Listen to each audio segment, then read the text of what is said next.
What if I told you that one teenage girl once said no to the most powerful and most dangerous man in England? That she did it with grace, wit, and survived to live one of the most extraordinary lives of the 16th century. This is the story of Christina of Denmark, royal exile, child bride, duchess, regent, diplomat, and the young woman who famously refused to marry King Henry VIII. Born into a collapsing kingdom and thrown into Europe's stormy political waters almost from the cradle, Christina's life was marked by tragedy, calculation, and quiet defiance. She would become the centerpiece of dynastic ambitions, a pawn on the board of empires. Yet, time and again, she proved she was more than just a princess. She was a survivor. From the palaces of Denmark and Brussels to the courts of Milan, Lorraine, and beyond, Christina navigated a world of ruthless power, deadly marriages, and royal betrayal, and did it all before turning 30. This isn't just the story of a portrait or a rejected proposal. This is the life of Christina of Denmark, one of the most remarkable and overlooked women of the Renaissance. Christina of Denmark entered the world at a time of immense dynastic power and political unrest. Born in late 1521 or early 1522, she was the daughter of King Christian II of Denmark, Norway, and Sweden, and Isabella of Austria, a woman from one of the most influential royal families in Europe. Through her mother, Christina was a direct descendant of the powerful Habsburg dynasty. Niece to Charles V, Holy Roman Emperor, and great-niece to Catherine of Aragon, Queen of England and the first wife of Henry VIII. Her ancestry reads like a who's who of European royalty. Juana of Castile, known to history as Juana la Loca, was her maternal grandmother. Her aunts and uncles included reigning monarchs, queen's consort, and imperial power brokers. Christina was surrounded from birth by people who ruled kingdoms, and who expected the same from her. Despite her grand lineage, Christina's early years were shaped by instability. In 1523, when she was barely a toddler, her father was deposed and forced into exile after a failed reign marked by controversial reforms and brutal reprisals. The royal family fled Denmark, seeking shelter with Christina's powerful maternal relatives in the Habsburg court. From that point forward, Christina would never return to the land of her birth. Though she carried the title of a Danish princess, Denmark itself would become nothing more than a distant memory, and the first of many losses in a life filled with royal upheaval. After fleeing Denmark, Christina's family became political refugees in the sprawling Habsburg Empire. They settled temporarily under the protection of Isabella's relatives, but their position was far from secure. Her father, once a reigning king, wandered through Europe in vain, trying to gather allies and funds to reclaim his throne. Meanwhile, Christina's mother, Queen Isabella, became gravely ill and died in Ghent in 1526 at just 24 years old. Christina was around 4 years old at the time. This tragedy marked the beginning of a childhood shaped by loss and displacement. With her mother gone and her father increasingly consumed by political desperation, Christina and her 2 older siblings, Dorothy and John, were placed in the care of Margaret of Austria, their great-aunt. Margaret was one of the most formidable political figures of her era, serving as regent of the Netherlands and a seasoned diplomat. She became a surrogate mother to the orphan children and gave them a refined education, courtly training and stability, at least for a time. But this brief sense of home wouldn't last either. In 1530, Margaret of Austria died, leaving Christina and her siblings once again in the hands of a new guardian, Mary of Hungary, another of their maternal aunts, who was still in her 20s. Mary would be a steady presence throughout much of Christina's early life, protective, intelligent, and politically shrewd, and her influence helped shape the girl into someone who would eventually hold her own in Europe's treacherous power games. Despite the ever-shifting guardianship, Christina was fortunate in one regard. She remained within the orbit of power, under the roof of regents and emperors. But her family continued to dwindle. In 1532, her only brother, Prince John, died at just 14 years old, leaving Christina and Dorothea as the only surviving children of the fallen Danish royal house. Even before she reached adolescence, Christina had already endured the death of her mother, the imprisonment of her father, the loss of her brother, and a life lived in permanent exile. By the time Christina was just 11 years old, she was already being prepared for marriage. Not out of love, of course, but as part of a broader political strategy. In June 1533, a marriage treaty was signed between her powerful Habsburg family and Francesco II Sforza, Duke of Milan. Francesco was 27 years her senior, in poor health and deeply in debt. But the union served a clear purpose. It would extend imperial influence over the unstable and highly contested Duchy of Milan.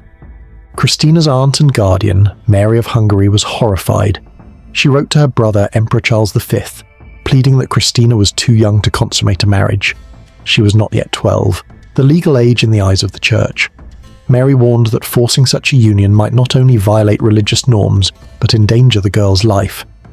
Her exact words reflected both tenderness and exasperation. She's still quite a child. To marry her at so tender an age would be contrary to the laws of God and reason.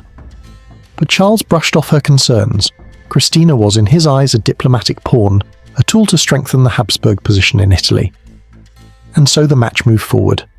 To buy time, Mary delayed the girl's departure to Milan, claiming illness and other obligations. She succeeded in stalling long enough that Christina did not leave for her new life until just after her 12th birthday. Before her departure, a proxy marriage was performed on September 28, 1533, officially making her Duchess of Milan. In May 1534, Christina finally arrived in Milan. Though still a child, she entered the city as a duchess, greeted with pomp and ceremony. Contemporary accounts say she was beautiful, lively, and remarkably composed for her age, described as bright as the sun. Despite her husband's poor health, the marriage appears to have been kindly, if not close. Francesco showered her with luxurious gifts and kept her entertained with hunts and court festivities. Importantly, Christina was not forced into motherhood at such a young age. She remained childless during their brief time together, but the peace would be short-lived. By late 1535, less than 2 years after they met in person, Francesco Sforza died, leaving 13-year-old Christina a widow. She was now a dowager duchess, one of the wealthiest and most politically valuable young women in Europe. At just 13 years old, Christina of Denmark found herself a widow, but not a forgotten one. Far from it. Her new status made her even more desirable in the eyes of Europe's ruling families. She was young, wealthy, and still connected to the Habsburgs. Now titled Dowager Duchess of Milan, she held significant prestige and, crucially, remained childless, which meant her next marriage could be negotiated without dynastic complications. After Francesco Sforza's death, Christina stayed in Milan briefly before moving to Pavia and later Flanders at the direction of her uncle, Emperor Charles V. She spent time visiting her sister Dorothea, and by late 1537 she was back in Brussels under the care of her Aunt Mary of Hungary. While Christina was settling back into life in the Habsburg court, her name was once again surfacing in marriage negotiations, this time in England. King Henry VIII, now in his mid-40s and recently widowed after the death of Jane Seymour, was on the lookout for a fourth wife. His ministers floated several possible candidates, and Christina quickly rose to the top of the list. At this point, Henry VIII had a rather infamous reputation. He had divorced one wife, executed another, and was now hunting for someone who could give him another male heir. Christina, only 15 or 16 at the time, became the object of his intense interest. Reports about Christina's beauty and demeanour began flooding in from English ambassadors in Flanders. One described her as tall, graceful and gentle in countenance. Another praised her intelligence and noted her resemblance to one of Henry's former mistresses, Mistress Shelton. These glowing reports caught Henry's attention, so much so that he sent his court painter Hans Holbein the Younger to capture her likeness. Holbein was granted only 3 hours to sketch her, but his portrait would become one of the most iconic images of Christina, and of the Tudor period more broadly. While her family considered the proposal, Christina herself was far less enthused. There's a famous, though possibly apocryphal, quote attributed to her: "If I had 2 heads, one should be at the King of England's disposal." It's witty, sharp, and quite possibly fictional, but it captures the sentiment felt by many. Henry was not exactly husband material. Though Christina denied ever speaking ill of the English king, she couldn't hide her discomfort when his praises were sung to her. According to one observer, she nearly laughed out loud when an English envoy described Henry as a gentle and noble man. Whether or not she truly mocked the king, one thing is clear: the match didn't happen. Political tensions, religious complications, and Henry's deteriorating international reputation all played a part in halting the negotiations. Christina once again had managed to dodge a dangerous marriage and preserved both her dignity and her neck in the process. Though Christina had skillfully avoided marriage to England's most unpredictable monarch, her days as a diplomatic prize were far from over. By 1541, at the age of 19, she was once again at the centre of international marriage negotiations. This time, the chosen groom was Francis, Duke of Bar, heir to the Duchy of Lorraine, and importantly a man much closer to her age. Francis was only about 4 years older than Christina, a refreshing change from her first marriage. Unlike the ailing Duke of Milan, Francis was healthy and reportedly quite devoted to his new bride.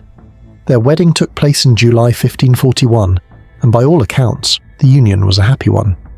Christina herself wrote soon after, "My husband treats me so kindly and has such great affection for me that I am the happiest woman in the whole world." The couple settled in the Palace of Nancy, where Christina gave birth to their first child, Charles, in 1543, followed by a daughter, Renee, the next year. In 1545, Francis succeeded his father and Christina became Duchess of Lorraine. At just 23, she was a mother of 2, and finally in a position of stable power, ruling alongside a husband who seemed to care for her. But tragedy would strike again. Francis's health, much like her first husband's, deteriorated rapidly.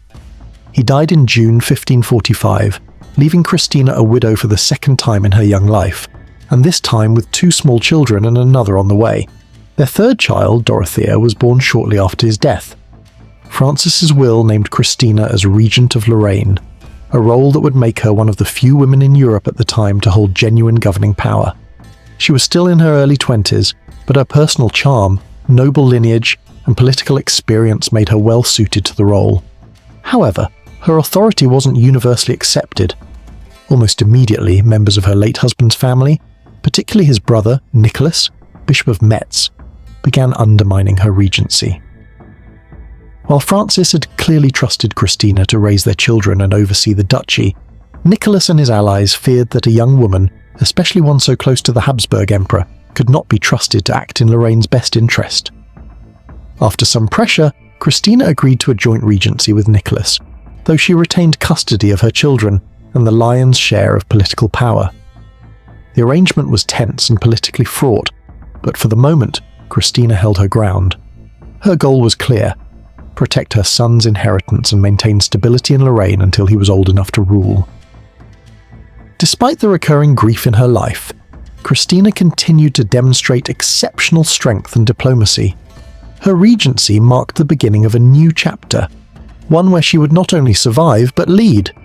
She had gone from exiled princess to dowager duchess, and now stood as the political heart of Lorraine.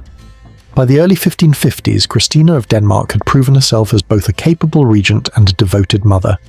Yet her position was anything but secure. Political pressures within Lorraine, growing French aggression, and the constant friction between major European powers placed her and her duchy in a dangerous position. The turning point came in 1552, when King Henry II of France declared war on her uncle, Charles V, Holy Roman Emperor. Christina found herself caught in the crossfire between the Habsburg and Valois dynasties, and despite her best efforts to stay neutral, Lorraine's strategic position made it a prime target. Christina sought a peaceful solution. She personally travelled to meet the French king, appealing to his sense of honour and family. After all, she was a Habsburg princess, but also a widow trying to protect her children's future. Henry offered verbal assurances, but within weeks, his troops marched into Lorraine. Worse still, Henry seized what was most precious to her: her son, Charles, the young Duke of Lorraine. He was only 9 years old when the French king forcibly took him from Nancy, declaring that the boy would complete his minority at the French court. Henry justified this by saying it was for the child's education, but in reality, it was a thinly veiled act of hostage-taking, a way to neutralize Christina's influence and control Lorraine through her son. Christina was devastated. She begged Henri to take everything, her lands, her rights, even her palace, but to leave her child. He refused. According to her own letters, she described the moment as one of extreme grief and distress, writing that her son had been taken by force, with a violence which could not have been greater if I had been a slave. To make matters worse, her regency was stripped from her, and the French king garrisoned the city with his own troops. She was evicted from her son's court and pushed out of Nancy. Fearing for her safety and that of her daughters, Christina retreated first to Balmont, then de Neuve, and eventually fell seriously ill. Her life was even feared for. Though she recovered, the damage had been done. Her authority in Lorraine was effectively gone, and her son was now a pawn of French interests. Worse still, she was accused of plotting to retake Nancy with help from her imperial relatives, leading Henri to exile her entirely from Lorraine. She and her daughters moved across several territories, eventually settling in Brussels by early 1553. There, Christina entered a period of 6 years in exile, isolated from the land she had once ruled, cut off from her children, and politically sidelined. It was a bitter reversal for a woman who had been entrusted with an entire duchy just a few years earlier. Even so, she refused to be broken. From afar, she continued to correspond with her son, refused marriage offers, and waited patiently for a moment to reclaim some part of her former life. Despite the heartbreak of exile and separation from her son, Christina of Denmark remained a figure of enduring importance in European diplomacy. While she no longer governed Lorraine, her intelligence, noble status, and political acumen ensured she was not forgotten by the great powers of the age. In 1555, Christina made a notable return to England for a brief visit. Now in her early 30s, she was hosted at the court of Queen Mary I, who had recently married Philip of Spain, Christina's own cousin. The trip was likely orchestrated by Philip himself, possibly to persuade Christina to marry the Duke of Savoy, a candidate Mary's half-sister Elizabeth had refused. Nothing came of the plan, but it highlights how Christina was still seen as a valuable political match, even after 2 marriages and years of widowhood. Shortly afterward, Christina witnessed one of the most symbolic events of the 16th century, the abdication of Emperor Charles V in October 1555. The aging monarch, Christina's beloved uncle, formally passed power to his son Philip II in a carefully staged ceremony. Christina, alongside many European dignitaries, was present to watch the imperial torch pass from one generation to the next. However, this moment of dynastic transition was accompanied by personal loss. In the space of a few years, Christina mourned the deaths of several close relatives: her Aunt Eleanor of Austria, her uncle Charles V, and her other aunt and guardian, Mary of Hungary. Then, in early 1559, she learned of the death of her father, Christian II of Denmark, whom she had not seen since childhood. In the same year, Christina's patience and persistence were finally rewarded. After 7 years apart, she was reunited with her son Charles in the village of Marcoing in northern France. Now, 15 years old, Charles had become a symbol of French political leverage, but the French crown at last allowed mother and son to meet, if only for a few days. It was a deeply emotional reunion, and from that point forward, they would never again be kept so far apart. Christina's prestige soared again later in 1559, when she was asked to preside over peace negotiations between Spain and France. Her long-standing ties to both courts and her reputation for fairness and political savvy made her the perfect intermediary. English observer Lord William Howard noted that she was trusted by both sides, a rare and vital quality in the volatile politics of Renaissance Europe. This diplomatic success should have earned her a place in Philip II's administration, particularly as regent of the Low Countries, a role vacated in 1559. But instead, Philip gave the post to his illegitimate half-sister, Margaret of Parma. Many believed Christina was the better choice, more experienced, more popular, and far better connected. But Philip, wary of her growing ties to the French through her son's marriage, chose otherwise. Still, Christina was finally permitted to return to Lorraine, where her son now ruled in name. Young and inexperienced, Charles III leaned heavily on his mother for guidance. Christina once again found herself shaping policy behind the scenes, even acting as regent during Charles's absence in 1560, when he visited his in-laws at the French court. After years of exile and injustice, Christina had reclaimed her voice in Lorraine. She was no longer merely the duchess who had escaped Henry VIII, or the girl forced into a child marriage. She had become a stateswoman in her own right, navigating the web of European dynasties with a sharp mind, a determined heart, and unwavering resilience. By the early 1560s, Christina of Denmark had endured more than most noblewomen of her era: exile, child marriage, 2 widowhoods, the loss of political power, and a long separation from her son. Yet she had not only survived but steadily reasserted her place in the intricate web of European politics. In 1563, following the death of her childless sister Dorothea, Christina formally claimed her father's titles, styling herself with impressive grandeur. Christina, by the grace of God, Queen of Denmark, Sweden and Norway, sovereign of the Goths, Vandals and Slavonians, Duchess of Schleswig, Dithmarschen, Lorraine, Bar and Milan, Countess of Oldenburg and Blamont, and Lady of Tortona. It was a bold, almost defiant move. While these claims were largely symbolic, she never actually ruled Denmark or Norway. They served to remind Europe of her royal blood and the legitimacy of her lineage. At this point, she was not just a duchess or dowager, but a queen in title, if not in power. Still, Christina had no interest in marrying again. Despite being wealthy, connected, and still relatively young, she had consistently turned down marriage proposals since the death of her second husband. She made her feelings clear through personal symbolism. Her chosen emblem was a broken tower surrounded by doves, with the motto, "A ruined tower, I give shelter to no birds." The message was unmistakable. She had been widowed twice and would not be a tool of diplomacy or politics again through remarriage. She was done being someone else's pawn. Though her formal rule in Lorraine had ended, she remained a key advisor to her son, Charles III. He trusted her judgment, leaned on her experience, and even left her as regent of Lorraine when he travelled to court in France. Christina played host to several notable guests, including Mary, Queen of Scots, who stayed with her in 1561 during her journey back to Scotland following her husband's death.